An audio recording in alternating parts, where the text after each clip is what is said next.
name is Matt Stefan. I'm part of the leadership team here at Dwell Church. Really grateful that you all are here. Dwell Church is about 18 months old. It's a church plant that is an experiment to see what happens when we build a church around 5 core values. We want to be Jesus-centered, research-based, trauma-informed, diverse, affirming, and inclusive. We're on a quest to build a church where anyone can take a step closer to Jesus. So while you're here today, maybe it's your first time visiting, and maybe this will be the only time you bless us with your presence. But I hope that just for a moment, you feel the invitation to take a step closer to Jesus. If you are new here, I want to ask you to do 2 things. One is connect with us. This gets you on our newsletter list. You already did the hard part of showing up in person. Connect with us there. Stay appraised of all the comings and goings here at Dwell Church. The second thing I want to ask you to do is to join everyone in giving Dwell kids and students a hand. You guys are the best. All right, Dwell kids and students, now you're going to follow Jacob out there and go kick it on the playground for 32 minutes.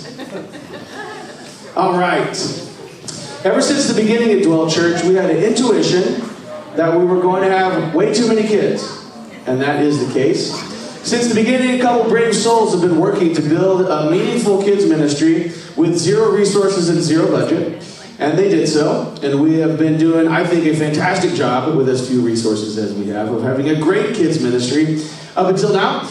Now, though, we are going to relaunch Dwell Kids in such a way that it will have more breadth, more depth, be able to connect with more and different kinds of kids. And that means including even more adults. We have a dream of having 2 adults in every environment at Dwell Kids. And then in the new year, we'll be launching Dwell Students. We're really excited about that in some way, shape, or form. But our first goal is to have 2 adults in every environment because we learned as we hired a kids ministry consultant that it's illegal not to. So, really important that we start building Dwell Kids for a number of reasons. One of them is the legality of the issues therein. But the second one is this. All of these kids here are a challenge to you and I.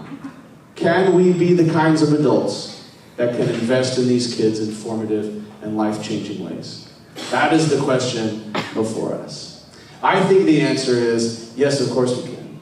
Because something that is impressed upon me every week is amazing people come to Dwell Church. If my 2 precious kids grow up to turn out like y'all, I will feel so lucky. So, humbly, I ask you, if you have any bandwidth or desire to explore some way to help with Dwell Kids, to do so, you can scan that there, or if you're on our email list, I'll send it directly to your inbox tomorrow so that you can sign up and say, yes, I would love to spend some time with these amazing kiddos. Boy, they're so cute when they're just giggling. Of course, if you got to be quiet in church, you can just straight up giggle. I giggle a little bit too. It's part of it. All right, let's see if this clicker works. How are we feeling about it, Eddie? Good? Okay, here we go.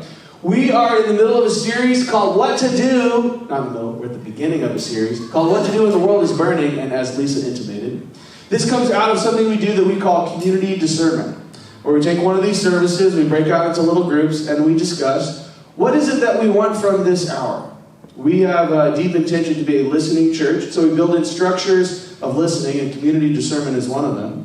So each group has a group project where they have to say, what would we do with 4 weeks of Dwell Church? What would we talk about? How would we sit? What songs would we play? If any, would we just go outside and be in nature? What would we do? It is so much fun. And the last time we did it, the most urgent question that many groups mentioned was some version of, what are we supposed to do when it feels like the world is burning? This came directly out of community discernment. And it's going to shape a lot of what we do through the fall. We're wrestling down this question. Part of what makes it so painful when we ask the question, what do we do when the world is burning, is I want to add a layer to this question for us. Part of what can be so painful is that knowing what to do when the world is burning is hard because sometimes it is the people who identify as Christians who lit the match. And right now, a lot of us are wrestling through what does it mean to identify as a follower of Jesus when some people out there I have an instinct to respect their faith, but I observe them doing things in the world that are counterintuitive to me and seem incompatible with the ways of Jesus. Part of the pain of the question, what do we do while the world is burning, is as we assess the cause of the burning in the world, we see people who claim the same faith that we do. What do we do with that? We're going to be unpacking that part, that aspect over the next couple of weeks. Last time, however, the last 3 weeks, we were working through something called the spiritually formed imagination. And there we were kind of answering the question, what do we think about when we observe the world to be burning? What do we do when the world feels like it's on fire? How do we think? And what we said there is, with Jesus as our shepherd, we are learning to have sadness without despair. There is a sacred way in which God is sad, and yet because he knows that resurrection is possible, he does not despair. And that is what he is teaching you and I. That we can be open about our grief and sadness without succumbing to a sense of hopelessness. That's what we were working on. We also are working on having joy without escape. As Americans, it is our heritage to believe that the only way joy is possible is by well-financed escape. You got to have a comfort zone. You got to go to your happy place. Maybe you have an addiction. Maybe it's just Disneyland. You have some place that you go, even if it's just in your mind, so that you can have a little bit of joy. But the Jesus way of having joy is as we discover that we can have joy in the midst of very real pain. And what we saw there is that God is joyful. It is one of his characteristics. And so joy is more fundamental to the universe than the pain that you and I experience. Joy is more real. It is truer somehow than the circumstantial pain that humans face. And so we learned how to have joy without escaping. That somehow in our pain we can also feel joy. We can feel two things at once. And then we were learning how to have hope without being naive. Hope without naivety. Here we were learning that yes, resurrection is possible, but it costs you and I something. And so sometimes we fall into a kind of optimism where we think it's going to be free or cheap for the world to be remade in the image of Jesus. But as we approach this with Jesus as our shepherd, we also know that you can be scared without being afraid. It's scary to look at the truth of the world. It is scary to look at the cost of what it will take to transform it in Jesus' name. But we can approach all those scary things without being afraid. So what does it mean to have a spiritually formed imagination? And imagination is the capacity to envision the future of something in a specific way. To have a spiritually formed one is to be imagining the future, to have the capacity to imagine the future in such a way that it is more pleasing to Jesus. That's what we're working on. That is how to think when the world is burning. So now we're working with something much more practical. What do we actually do when the world is burning? And here the answers are going to be simple and straightforward, except that their implementation is going to be sometimes difficult or sometimes costly, or at least there'll be a moment where you'll be like, are you sure? And my answer to you now is, yes, I'm totally sure. Here we go. What do we do when the world is burning? It's easy. We go small. We do what's right in front of us. And we do it with the best of our ability. This was a Go Small weekend at Dwell Church. This morning we were here at the George Hall Elementary Beautification Day. About 20 or 25 people. A brave group of people installed roughly 2,000 tennis balls into that fence. And my thumbs are already sore. Ramming those suckers in there. It was great. We had so much fun. Here's a couple other pictures. Two handsomest guys in all of the Beautification Day. Right here. Thanks for being there. And then yesterday, a whole bunch of people all up and down the peninsula. We're at the No Kings Rally. Here I am with my Trump is silly sign. Not really pleased with that one. Major statement there. Signs were a real perk of this. That was great. We were out and about. Dwell Church was out and about, doing what is in front of us to do, to impact the world in ways that might feel small, but I want to suggest to you are quite godly. And I was thinking today about 7 million people marched in this, and did it materially change something? No. But did those 7 million people get to feel like they're not alone? Absolutely. That's an amazing gift. And then I was talking to a different friend today who really likes to go camping. And he was telling me a story about reflecting theologically about getting bitten by mosquitoes. And I was thinking, if you think what you're doing is small, just imagine the impact that a mosquito can have when it's in your tent. It's so small, it changes the entire experience. There is something quite powerful about going small. So what does it mean to go small? We're going to use this phrase a lot. And I'm going to challenge each of you to find a way to go small in your world. It means this. When the world is burning, you and I are called by God to care for our little corner of the universe. You and I are called by God to care for our little corner of the universe. Or to put it into the idiom of this talk right here, this sermon, you are called to make your garden flourish. God entrusted a little bit of the universe to you. And what you're called to do in life is to make damn sure that little bit of it is flourishing. So when the world seems like it is on fire, what you can say is, not here. Not in my little bit. Not in these small ways. The ways that are possible for me to accomplish. And what we're going to see is that the cumulative impact of those tiny ways that we do out of faithfulness, out of prayer, to make sure that our little bit of the universe is flourishing, the cumulative impact is quite powerful. Because Jesus shows up. Here's what I want to talk about now. I'm going to give you two examples. The book of Jeremiah, the prophet Jeremiah, is going to be something of a guide for us. He was in a very similar circumstance, and in a moment I'm going to sort of enumerate the circumstances that Jeremiah was in.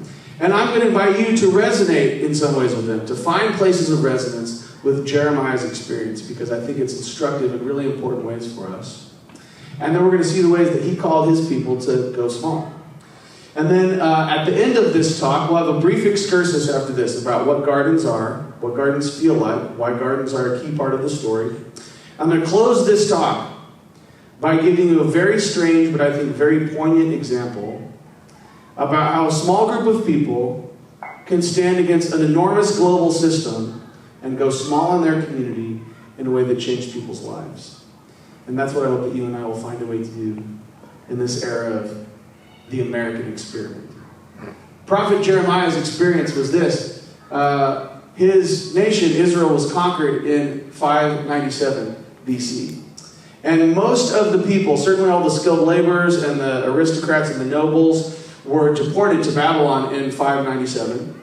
Most of the royal family escaped, and so they sort of abandoned the people of Israel to themselves. And then in 586, Jerusalem itself was conquered and destroyed. That was the end, the material end of the nation of Israel. And so Jeremiah lived and worked and wrote in between those 10 years, where his people were conquered and deported, and then when the town where he lived was burned to the ground. In 597, Israel is conquered and people are deported, and he is writing a letter back to them, which we'll read in a moment.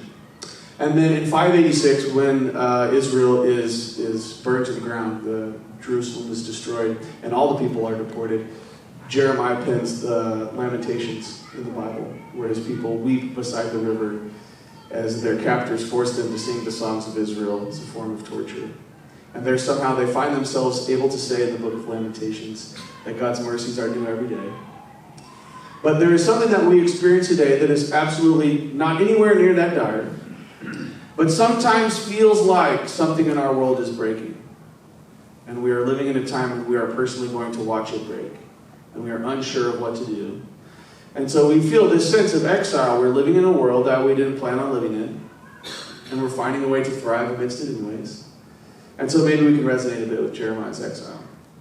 If not, we can definitely resonate with Jeremiah's wish. Because the way that Jeremiah feels about living and working and being God's representative in those 10 years is that he hates it. Most of the book of Jeremiah has the tone of, I really don't like doing the work that I'm forced to do here. Representing God to these people that don't want to hear his message in a time when all of us are suffering greatly. And so Jeremiah writes really sharply worded things. Here's a prayer from Jeremiah chapter 20. He says to God, you deceived me.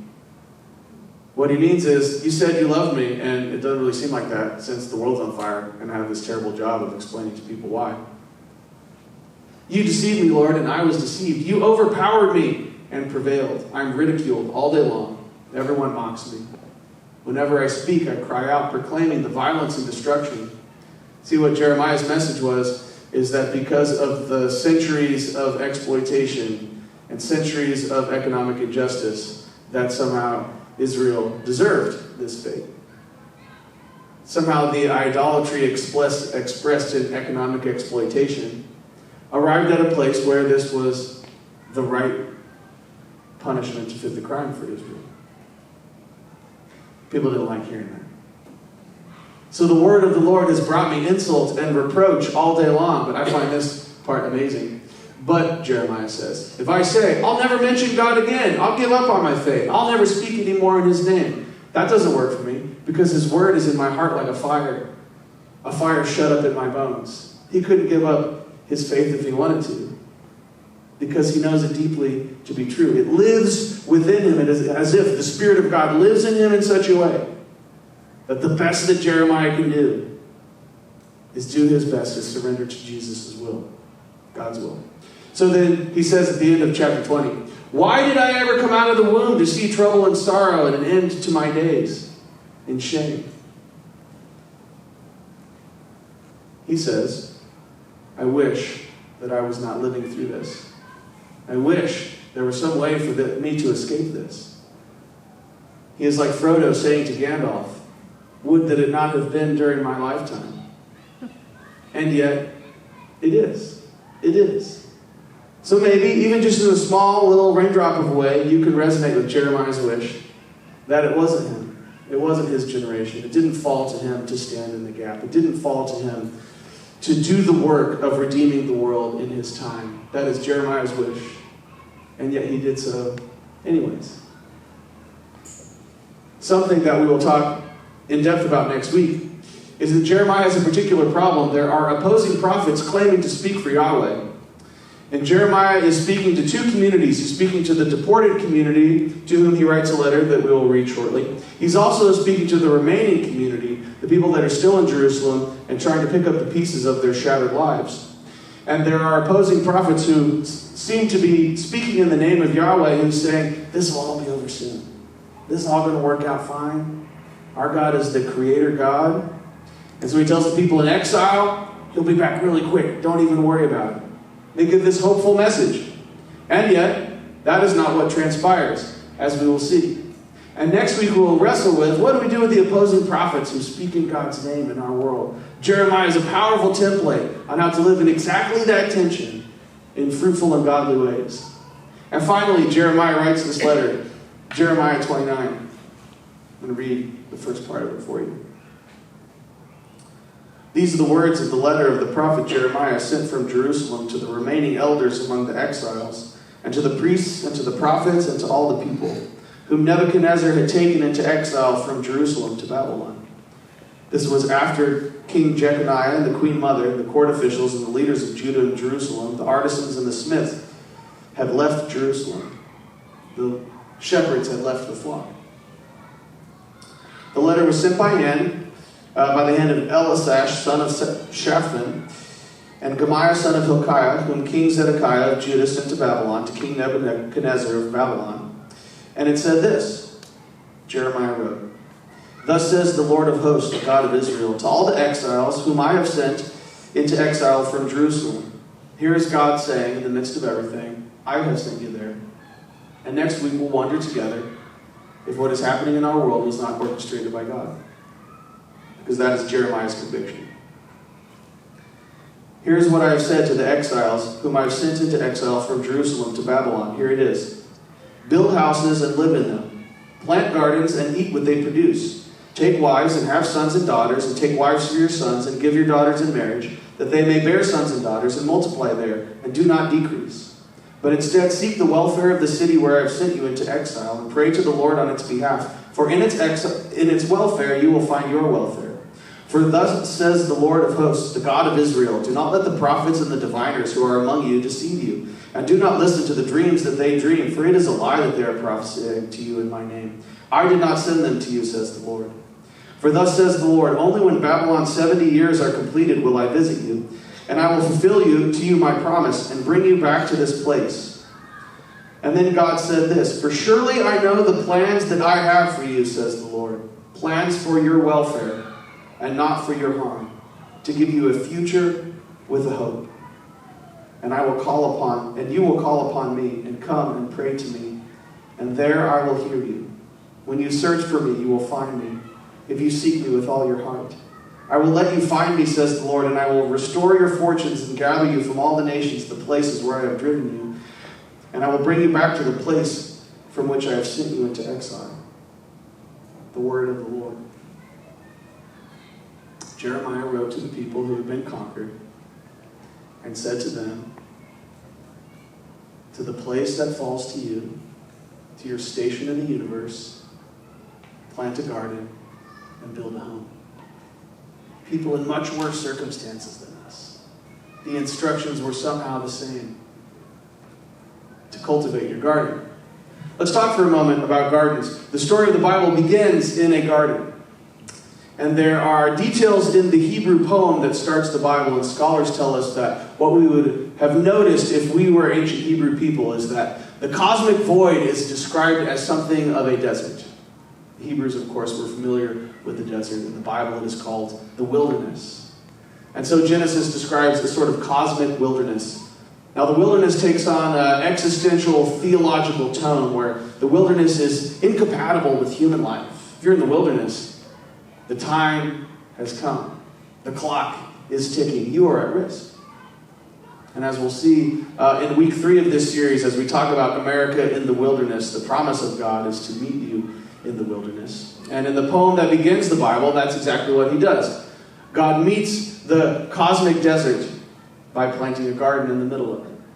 And in the middle of the garden, he plants humans. And he tasks them with keeping and tilling the garden, to protect it and to cultivate it.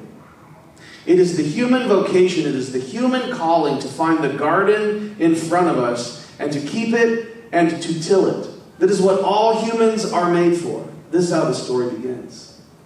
Curiously, at the end of the story, Jesus has died and been crucified. When he is resurrected, he appears in a garden. And some of his female followers misidentify him as the gardener. And they ask, where is the body of Jesus? They think they're speaking to the gardener. This is an ironic and poetic way of saying Jesus himself is the gardener of all of the universe. Its flourishing will ultimately fall to him. But if we bring these themes together, what it tells us is that as you cultivate your garden, Jesus has promised to show up.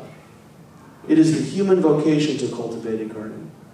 And Jesus, as the preeminent and most faithful human, is showing, yes, this is what we are to be doing. Jesus is in somehow all of the flourishing in the world.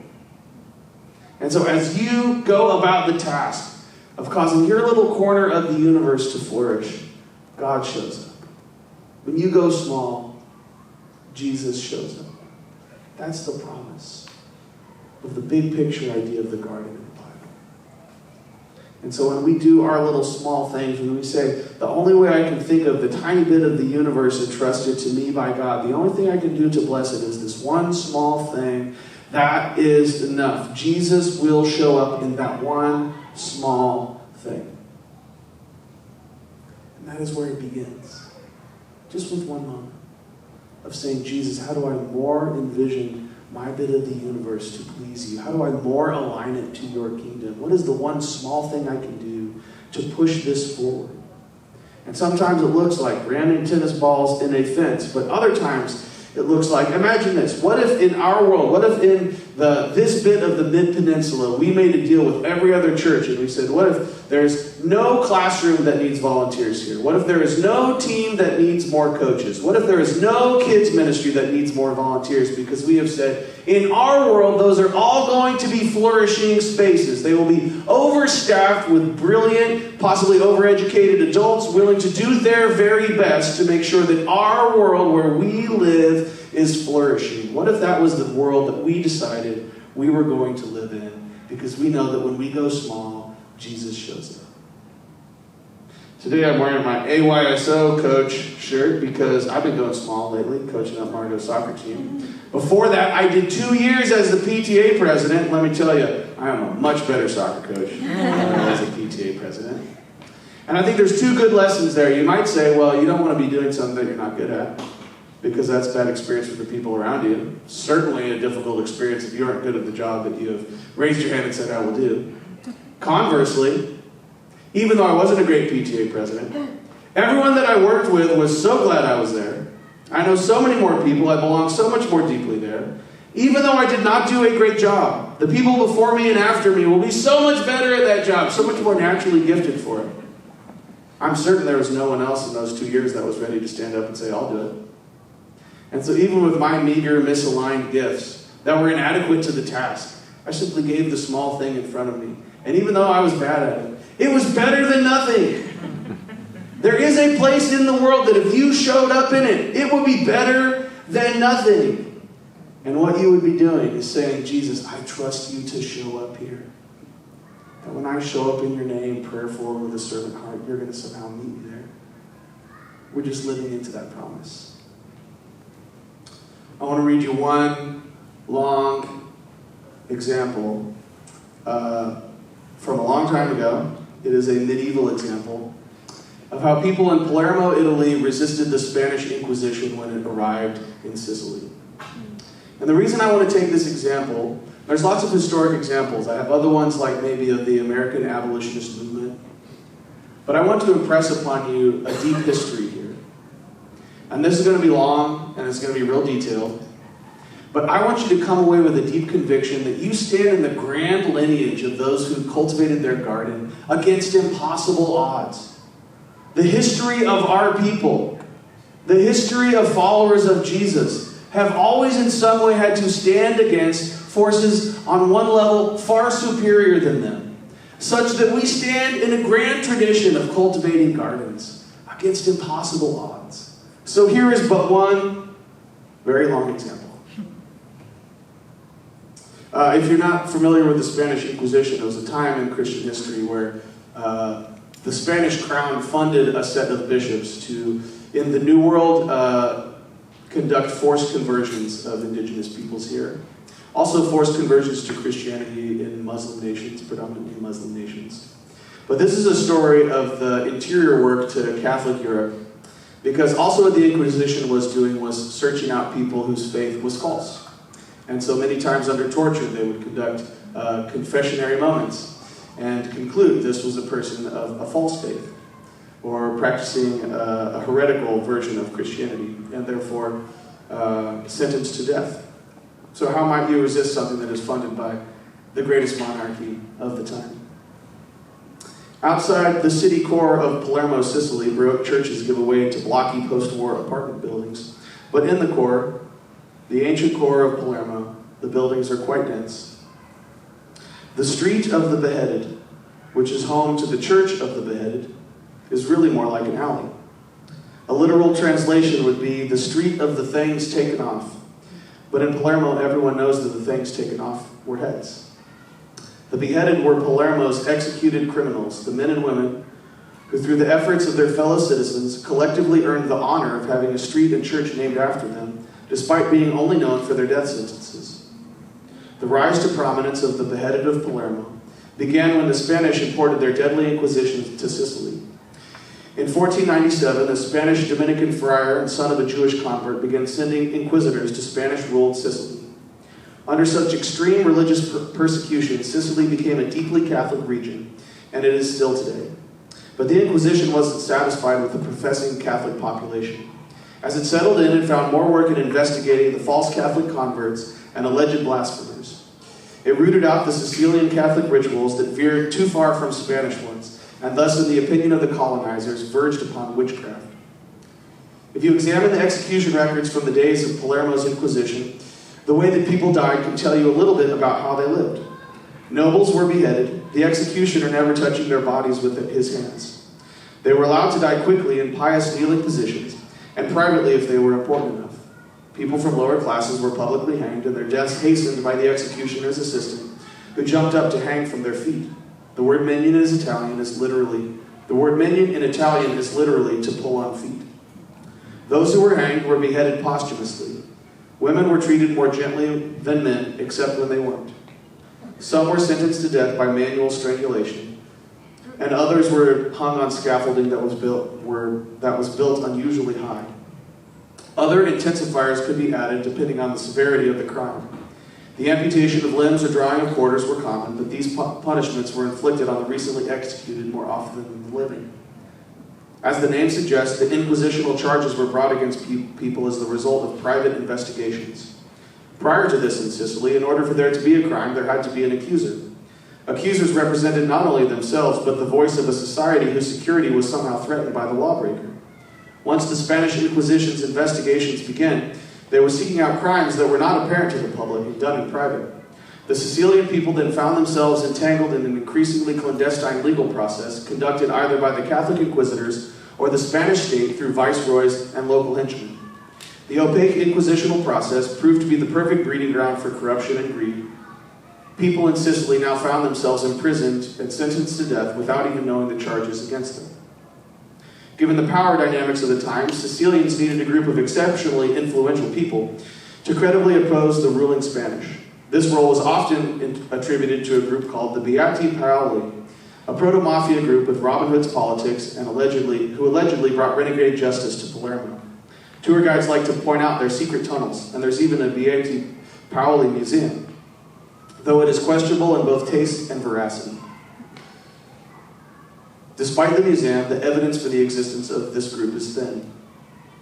More likely, it was not the black-hooded men who resisted the excesses of the Spanish at the time, but the white-hooded ones, who were called the Noble Primary Company of the Most Holy Crucifix. Colloquially, however, they were called by the name of the color of their robes, the Bianchi. They were founded in 1541 between the time of the first inquisitor coming to Sicily and the Inquisition establishing its headquarters there. And they worked through 1820, assisting more than 2,000 condemned prisoners. The Bianchi strove to redeem the condemned not by saving their temporal bodies, but by preparing them for a holy death and elevating their souls to the status of a minor sainthood. The road from criminal to saint began 3 days and nights before the execution. The condemned person was taken from his cell to a room where he would meet with 6 members of the Bianchi, 4 laymen, a priest, and a novice.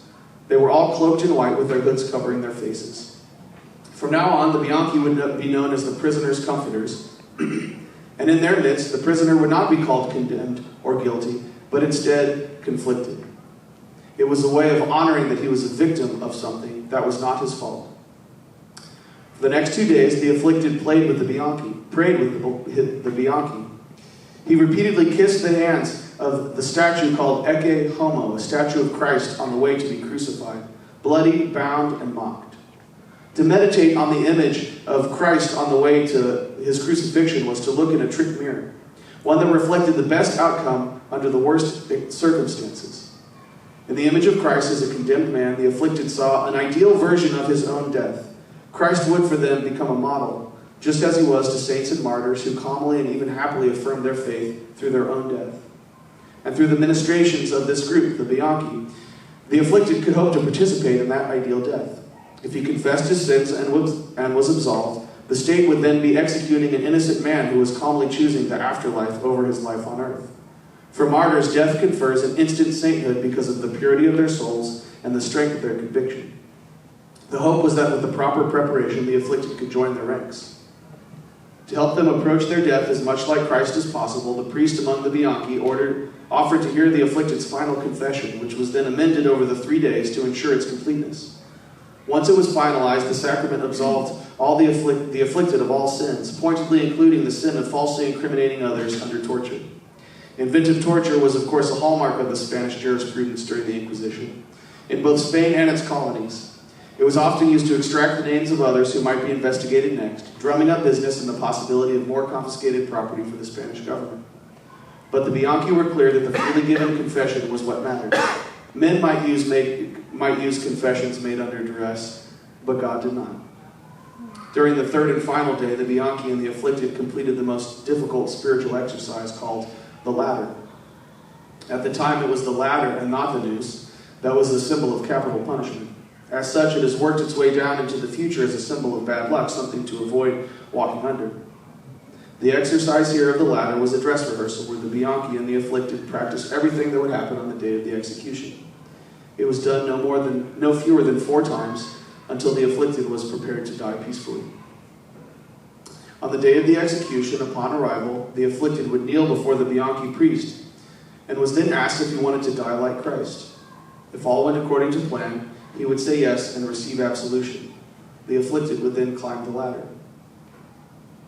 Diary entries and letters describe the execution crowds in Palermo as unusually somber and sympathetic towards the criminal. The people of the city understood the likelihood of corruption within the various parts of this justice system, and as they witnessed the Bianchi prepare the criminal's soul for the afterlife, it instilled hope in the crowd that undercut the death sentence imposed by the Spanish. For this reason, the Spanish mistrusted the Sicilian Bianchi, though the Brotherhood was too pious and, more importantly, too powerful for the Inquisition to move against it. To be admitted into the Bianchi, someone had to prove noble lineage going back 150 years. If he was a priest, he had to hold a doctorate in theology. Their church, which suspicious Spaniards called the Secret Oratory wasn't far from the Street of the Beheaded. Today it is simply an art gallery in a gentrified neighborhood. Other cities that would eventually become unified in Italy had groups of comforters similar to the Bianchi, but none of them elevated the souls of the criminals to the status of minor saints. The cult of the beheaded was uniquely Sicilian, probably due to two differences between the Bianchi and the others. The first was simply the amount of time that the Bianchi spent with the afflicted. They were determined that while under arrest, no person should be alone. Second was the power and nobility of the Bianchi. The prominence of its members inspired men from lower classes in Palermo to form their own confraternities that complemented this work. In 1614, men from the upper classes, that though not aristocracy, formed a confraternity which prayed for the afflicted during their last 3 days. Middle-class men formed their own confraternity in 1599. Artisans then formed their own confraternity in 1602 and devoted themselves to burying the bodies of the executed, ensuring that even in the eyes of the Catholic Church, they would count as a Christian burial. Men of every class in Palermo felt a responsibility for shepherding the souls of the executed in their community to the rightful place in the universe. There is a way in which you and I are called to cultivate the garden in front of us. And we stand in a long lineage of people who have done the same thing against impossible odds. Men in that community took it upon them to walk with a prisoner over the last week of his life in such a way that it redeemed the entire experience. The one determination to say no person should face this alone became the movement of an entire town to stand up against the greatest religious entity that the world at the time had ever known. It was a small group of people who said, "Not in our town." So humbly here at the close, I invite you to think about, in the bit of the universe entrusted to you, how might God be calling you to make it flourish? Let me pray for you. Jesus, we trust you to meet us as we go small, as we find the people and the places and the bit of the universe you have entrusted to us.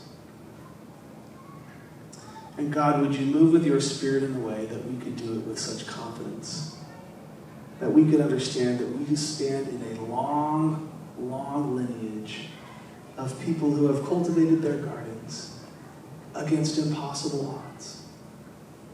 Would you visit each person here with the power of your Spirit as they step into the deeply human vocation, the calling of making their garden to thrive. We love you, Jesus. Amen.